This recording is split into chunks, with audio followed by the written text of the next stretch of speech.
1500 টাকার মধ্যে গাজীপুর চৌরাস্তা থেকে চট্টগ্রাম সীতাকুণ্ড ঘুরে আসা যাবে? 1500 টাকার মধ্যে? আমি বলবো হ্যাঁ। এবং কি এক রাত থাকবেন, 2 দিন ঘুরবেন, এবং কি 4-5টা যে জায়গা আছে ওইটাও দেখতে পারবেন। চলেন ভিডিওটা স্টার্ট করি গাজীপুর চৌরাস্তা থেকে। দেখবেন ধৈর্য ধরে, আর কিছু ভুল হলে ক্ষমা দৃষ্টিতে দেখবেন। আর আপনার যদি খানা দানা খান তাহলে ওই হিসাবে কম বেশি লাগতেই পারে আপনার খরচ হিসাবে। এখন আপনি যদি 10 টাকা জায়গায় 20 টাকা খান, 20 টাকা জায়গায় 40 টাকা খান, এটা আপনার উপর ডিপেন্ড করবে।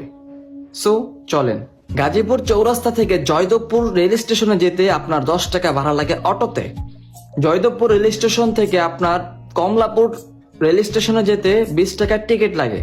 কমলাপুর রেল স্টেশন থেকে সীতাকুণ্ড রেল স্টেশনে পৌঁছাতে প্রায় 6 থেকে 7 কিংবা 8 ঘন্টাও লাগে। আর এখানে ভাড়া পড়বে মোট 150 টাকা। আবার অনেকে 120 টাকা দিয়েও টিকিট কিনেছে, আমরা দেখেছি। সো 150 টাকাই ধরি আমরা। সীতাকুণ্ড রেল স্টেশনে নামার পরে আপনারা যদি হোটেল ভাড়া করে থাকেন তাহলে ওইখান থেকে আপনার ভাড়া লাগতে পারে 10 থেকে 20 টাকা, এর উপরে লাগবে না।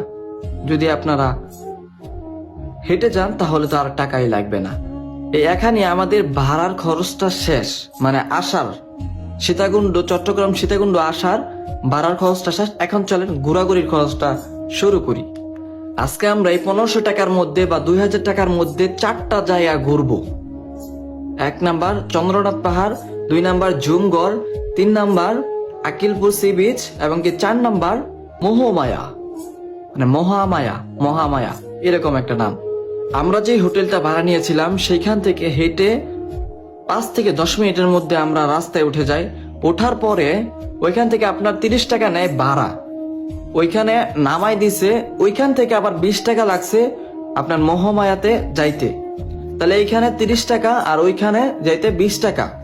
মহামায়াতে ঢুকতে টিকিট লাগে আপনার 50 টাকা, দেন ফিরে আসতে আবার 20 টাকা ভাড়া, তারপর বাসায় যেতে আবার 30 টাকা বা 25 টাকা 20 টাকা এরকম একটা ভাড়া লাগবে। কম বেশি আপনাদের কাছ থেকে জানিতে পারে। এবার চলেন ঝুমগড়ে যাই।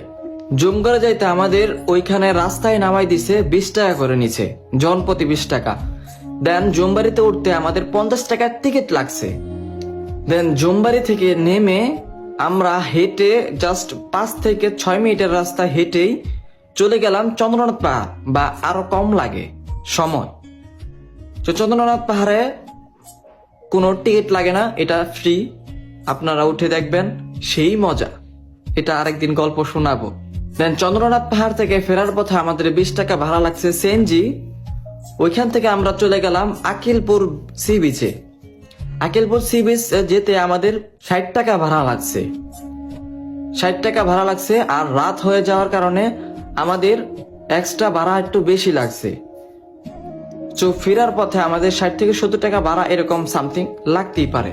এই হচ্ছে আমাদের মোট 4টা জায়গা ঘোরা হলো: আকিলপুর সি বিচ, মোহমায়া, চন্দ্রনাথ পাহাড়, আর হচ্ছে ঝুমগড়। আর যদি আপনারা ওই জায়গায় হোটেল ভাড়া নিয়ে এক রাত থাকতে চান তাহলে এই হিসাবে 1 জন 2 জন বেশি পড়বে। কিন্তু আপনারা যদি 4 থেকে 5 জন যান তাহলে জনপ্রতি 5 থেকে 400 টাকার মধ্যে হয়ে যাবে একটা মোটামুটি রুম। দেন এখন হচ্ছে বাসায় ফেরার পালা। চট্টগ্রাম একা খান মোড়ে আমরা গিয়েছিলাম 50 টাকা করে। একা খান মোড় থেকে রেল স্টেশনে যেতে আমাদের জনপ্রতি লাগছে 40 টাকা করে। আমাদের ট্রেনটা মিস হওয়ার কারণে আরো বিপত্তি হয়েছিল, এটা আরেকদিন শোনাবো আমি আরেকদিন। ট্রেনটা মিস করার কারণে আমরা চলে গেলাম অলংকার মোড়, যেতে লাগছে 30 টাকা ভাড়া। ওইখান থেকে অ্যাভেলেবেল বাস আছে রাত্রের বা দিনের। আমরা রাত্রে গিয়েছিলাম, ওইখানে ভাড়া লাগছে গাজীপুর চৌরাস্তা আসতে জনপ্রতি 300 বা 350 এরকম সামথিং আপনাদের কাছ থেকে জানিতে পারে। এই হচ্ছে আমাদের টোটাল ভাড়া। আর আমাদের যা বিপদে পড়েছি বা ক্ষতি হয়েছে বা ভুল করেছি এগুলো আমি আরেকটা ভিডিওতে বিস্তারিত তুলে ধরবো। ভিডিওটা সম্পূর্ণ দেখেছেন এজন্য ধন্যবাদ। থ্যাংক ইউ, জাযাকাল্লাহ খায়ের। আসসালামু আলাইকুম।